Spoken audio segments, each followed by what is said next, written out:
नमस्कार दोस्तों। फ्रेंड्स, आज जो हमने टॉपिक लिया है impact of GST on discounts, incentive and claims in the FMCG sector and its supply chain comprising distributors as well as the retail sector. Friends, this topic has always been a matter of dispute. A complexity is there in relation thereto. So we have chosen this topic for the today's discussion. Before we proceed further, let us look at section 15 subsection 3. What does it say? Because our entire discussion will around this subsection only. This section says that if the discount is given before or at the time of making supply and provided such discount has been duly recorded in the invoice, then that discount would be allowed. Meaning thereby कि अगर invoice में जो भी discount reflect होता है, किसी भी nature का डिस्काउंट होगा, वो डिस्काउंट माइनस किया जाएगा for the purpose of valuation. Supply का जो वैल्यूएशन होगा उसको माइनस करके हुआ होगा. लेकिन if this discount is given after the supply, in that case उसका बेनिफिट हमें तभी मिलेगा if two conditions are satisfied, that such discount is established in terms of an agreement between the parties before the making of the original supply, meaning thereby there must be pre-existing agreement between the parties. And second one, that input tax credit in relation thereto must be reversed by the purchasing dealer. So these two are basic condition. एक और condition इसमें आ जाती है, वो through returns आती है कि 1-to-1 matching is also required, कि मुझे पता होना चाहिए कि मेरा डिस्काउंट किस ओरिजिनल इनवॉइस से है. If that is not clear, then that discount will not be permitted to be allowed to be adjusted in my output tax. तो बेसिकली तीन कंडीशन हो गई. एक तो प्री एग्जिस्टिंग एग्रीमेंट होना चाहिए, दूसरा आईटीसी रिवर्स होना चाहिए by the counter party, and third one matching of the invoice. Friends, इस डिस्काउंट से रिलेटेड जो पहले डेवलपमेंट है बाय द गवर्नमेंट साइड उसको देख लेते हैं. Then will come what are the implication on various types of the discount. तो फ्रेंड्स, सबसे पहले इसमें सर्कुलर इशू हुआ 92/2019 डेटेड 7 मार्च 19, जहां पर वेरियस टाइप्स ऑफ डिस्काउंट्स को डिस्कस किया गया और उसके आउटपुट टैक्स और इनपुट टैक्स पे इम्प्लीकेशंस को भी डिस्कस किया गया. इसके बाद फ्रेंड्स एक और सर्कुलर इशू हुआ, circular number 112 by 2019 dated 3rd October 19, जिसमें उन्होंने special sale drive, advertisement campaign, exhibition etcetera को डिस्कस किया. पर वो इंडस्ट्री ने उस सर्कुलर को काफ़ी अपोज किया. There are number of apprehensions. तो ultimately in 37th GST council meeting that circular was withdrawn from ab initio, और लॉ कमेटी को बोला गया कि आप जो है इसको दोबारा से एग्जामिन करें. एग्जामिन करने के बाद उसमें फाइनल कोई भी व्यू लिया जाएगा कि किस तरह की सर्कुलर हो.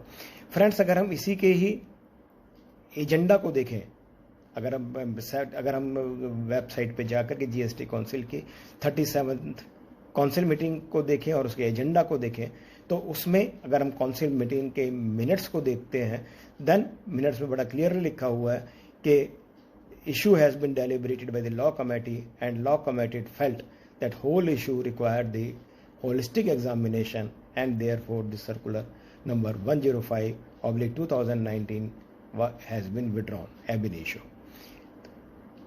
Then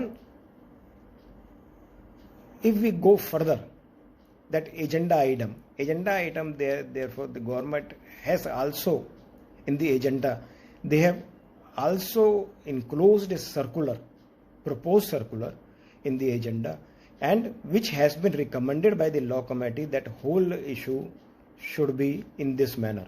तो फ्रेंड्स, मैं इस एजेंडा सर्कुलर को, जो प्रपोज सर्कुलर को है, ये भी जब हम आगे फर्दर डिस्कशन करेंगे उसको भी पार्ट बनाएंगे. अभी ये जो एजेंडा सर्कुलर है जीएसटी काउंसिल ने नहीं पास करा है, लेकिन but since it was the part of the agenda and it was para number 4.3 of the agenda of 37th GST Council meeting dated 20th September 2019. तो फ्रेंड्स, जहाँ जहाँ पर भी इस प्रपोज सर्कुलर को होगा हम उसको रेफर करेंगे, और मैं इसको आगे से जो वर्ड यूज करूंगा उसको एजेंडा सर्कुलर के नाम से ही उसको बोलेंगे. So basically will discuss two circular simultaneously. First this circular number 92 and the second one is the agenda circular.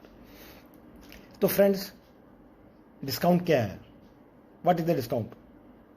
Discount is generally reduction from the sale price. और किस तरह का हो सकता है? It may be number of types. एक तो cash discount हो सकता है, ट्रेड डिस्काउंट हो सकता है, क्वांटिटी और टर्नओवर डिस्काउंट हो सकता है, 1-to-1 सप्लाई, 1+1 सप्लाई हो सकता है, 2 के साथ 1 फ्री, 5 के साथ 2 फ्री, या 20% एक्स्ट्रा. फिर फ्री शिपिंग हो सकता है. फ्री शिपिंग भी एक डिस्काउंट ही होता है. देन थर्ड पार्टी डिस्काउंट हो जाता है. जैसे आप अमेजन पे जाएंगे, वहाँ पे है कि यूज योर SBI कार्ड और ICICI card, you will get 10% discount. This discount is also reflected on the invoice itself. And there are post sale incentives. So there may be at the time of sale itself, but generally there are post sale. But we will discuss both pre-sale and post-sale incentives. So friends, will take each and every category one by one. तो सबसे पहले हम category लेते हैं कि buy one get one offer और discount on buying more or other schemes before the time of making original sale. Here we are discussing that everything is pre-agreed at the time of making of the sale. कि मेरे को 2 shirt के साथ एक shirt मिलनी है, या मैं 5,000 रुपये की शॉपिंग करता हूँ तो उसके साथ मुझे कुछ और आइटम मिलनी है, या कोई अदर स्कीम मिलनी है. ये सब प्री सेल है, प्री सेल एग्रीड है. तो यहाँ पर जो टैक्सेबल है वो सब के सब ट्रांजैक्शन वैल्यू पे ही टैक्स होगा. इसमें फ्रेंड्स, अगर हम इसको फर्दर देखें तो इसमें 2 तरह के केसेस आ सकते हैं. एक तो आ सकते हैं, मान लीजिए मैन्युफैक्चरर की पैकिंग में ही कॉम्बो प्रोडक्ट बना हुआ है, जैसे टूथपेस्ट के साथ टूथब्रश फ्री, या 20% एक्स्ट्रा, या सर्फ के साथ bucket free. In all these cases there are 2 products और extra discount. But when we talk about the 2 products, कि अगर मान लीजिए 2 प्रोडक्ट्स को एक साथ कंबाइन करके या तो एक सिंगल प्राइस बनाया जाता है या लिखा जाता है कि एक के साथ एक फ्री, तो इस केस में जो भी उन दोनों, it will be treated as a mix supply for the purpose of GST, and the higher rate of these 2 product will be applied. Toothpaste के साथ toothbrush you will agree, but जब सर्फ के साथ बकेट दी जाती है तो department का contention यही रहेगा कि the 2 products are sold simultaneously, and if the price of the rate of tax of bucket is higher, then will apply the rate of tax of bucket. But generally it is not the case. तो combo product में हमें ये हमेशा ध्यान रखना है. Retailer level पर भी डिस्काउंट दिए जा सकते हैं. डिस्काउंट किस तरह से हो सकते हैं? जैसे हम बिग बाजार में जाते हैं, वहाँ पे 2 के साथ एक तीसरे एक आइटम को, उसी सेम आइटम को एक साथ पैक कर देते हैं. वो एक टेप के साथ पैक कर देते हैं. वो कहते हैं कि ये 3 यूनिट का एक सिंगल प्राइस है. Same treatment friends, it will B taxed at the transaction value, और उन्हें भी पूरा ITC मिलेगा. रिटेलर लेवल पर दूसरा जो डिस्काउंट हो सकता है वो ये हो सकता है कि आप इतने की शॉपिंग करिए, उसके बाद हम आपको 10% या 20% का डिस्काउंट देंगे. 3,000 की शॉपिंग करिए, 10% का डिस्काउंट. अगर 5,000 की शॉपिंग करते हैं, 15% का डिस्काउंट, लाइक दैट. तो again that discount is given on the invoice itself and will be reduced for the purpose of calculation of tax. Friends, problem तब कब आती है? प्रॉब्लम तब आती है जिस समय जो डिस्काउंट है कैश के बजाय काइंड में दिया जाए. काइंड में किस तरह से? कि मान लीजिए वो कहते हैं कि अगर आप 10,000 से ऊपर की शॉपिंग करेंगे तो आपको एक सिल्वर कॉइन फ्री मिलेगा ना. This is the pre agreed है. मैं शॉप में जैसे जाता हूँ, मान लीजिए मैं बिग बाजार जा रहा हूँ, बिग बाजार में ये कंडीशन है कि आप अगर 10,000 से ऊपर की शॉपिंग करेंगे तो सिल्वर कॉइन फ्री होगा. तो ऐसे में what is the nature of this silver coin? Will I get the input tax credit on that silver coin? एक एडवांस रूलिंग आई थी बायोस्टैट इंडिया लिमिटेड, जहां पर एडवांस रूलिंग अथॉरिटी ने बोला कि ऐसे केसेस में ITC नहीं अलाउ किया जाएगा, क्योंकि वहां पर जो था कंपनी ने सिर्फ ब्राउचर्स शो करे थे, agreement could not be produced. लेकिन फ्रेंड्स, अगर प्रैक्टिकली अगर हम इस केस को देखें तो practically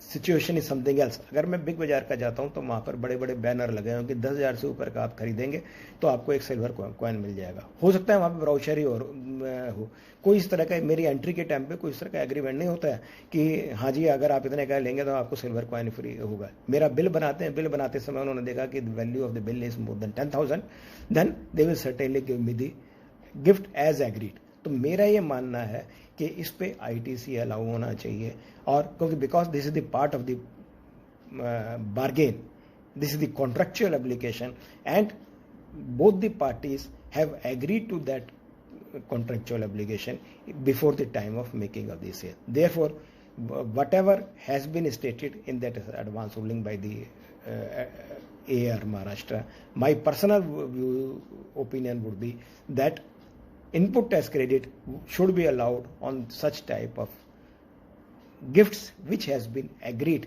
before the time of making a sale and which is the part of the bargain. Next type of discount is, friends, the volume or quantity or the turnover discount. यहाँ पर जैसे हमने पहले discuss किया कि section 15 subsection 3 of the CGST act, वहाँ पे उन्होंने लिखा है कि there must be pre existing agreement on the date of sale and corresponding reversal of ITC by the counterparty purchaser. तो both the conditions should be satisfied plus 1-to-1 matching. जरूरी मतलब कि हमें बतलाना पड़ेगा कि कौन से 10 इन्वॉइसेस पे की टर्नओवर को ऐड करके टर्नओवर एक्सीड करी और हमने डिस्काउंट उसको अलाउ करा। इस केस में if all this conditions are satisfied then supplier shall be eligible for full ITC. Purchaser would also be eligible for full ITC even if he is paying the 95% or 90% of the amount. तो section 16 subsection 2 subsection D जहाँ पे वो कहता है कि all the entire payment should be made with in 180 days will not hit these cases. यहाँ पर हमारे पास 2 एडवांस रूलिंग है। फर्स्ट इज MRF, यहाँ पर अपलेट एडवांस रूलिंग है तमिलनाडु की, and सेनको gold advance ruling authority Maharashtra ने बोला कि wherever the net amount is paid, then this net amount would be considered as a full payment for the purpose of section 16 subsection 2 of the friends.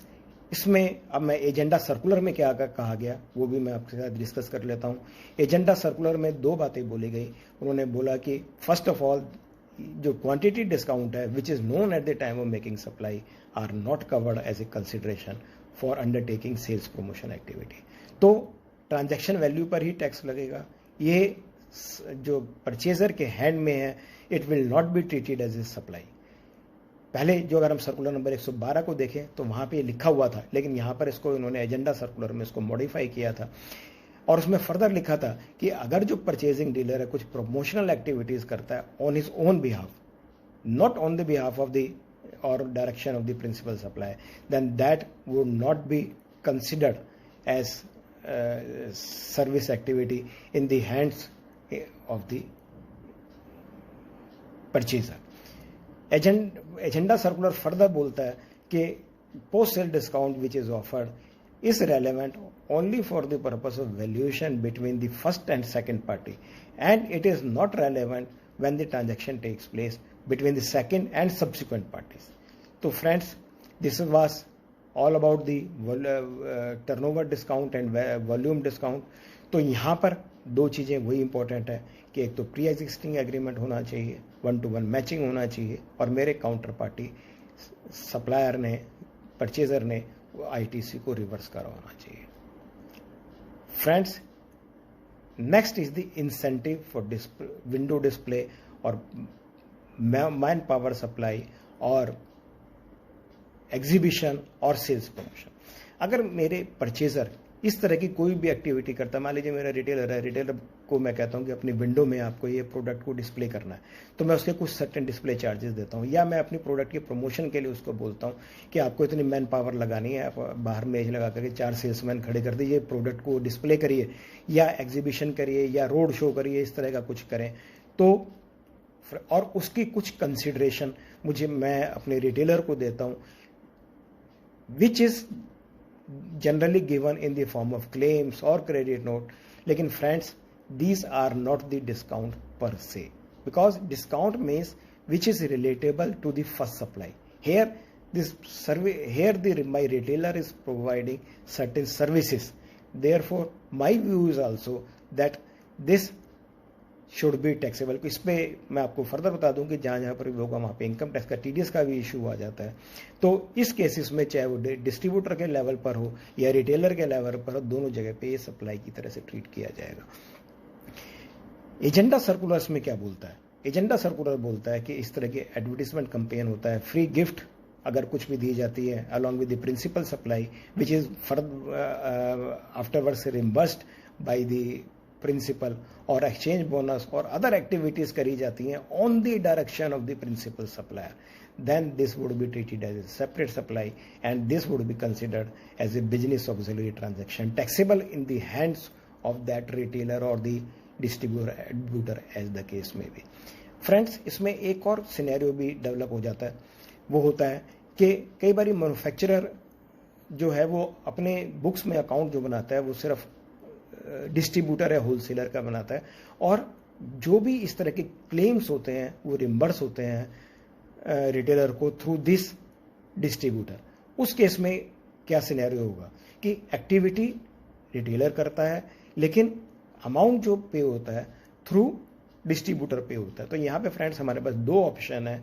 एक तो retailer would raise invoice upon the distributor, who in turn would raise invoice upon the manufacturer, so that the tax output tax and input tax will pass on to the manufacturer. If you look at the distributor level, there would be revenue neutral, क्योंकि जितना उसका ITC होगा उतना ही output tax हो जाएगा.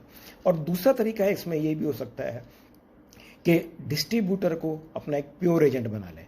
अगर distributor को अपना प्योर एजेंट बना लेंगे उस केस में रिटेलर जो होगा वो बिल डायरेक्टली रेज करेगा in the name of the manufacturer and consideration would pass from the manufacturer to the distributor and then to the retailer. So friends, these are the two options wherever service activity is rendered by the retailer or the wholesaler or the distributor for the manufacturer. इसके बाद friends आता है secondary discounts और incentives और claim amount which ever से. Friends, इसको हम second part में कवर करते हैं. सेकेंड एपिसोड है इसके इमीडिएटली बाद, बिकॉज वीडियो का साइज बड़ा ना हो जाए, इसलिए इसको मैं सेकेंड पार्ट 2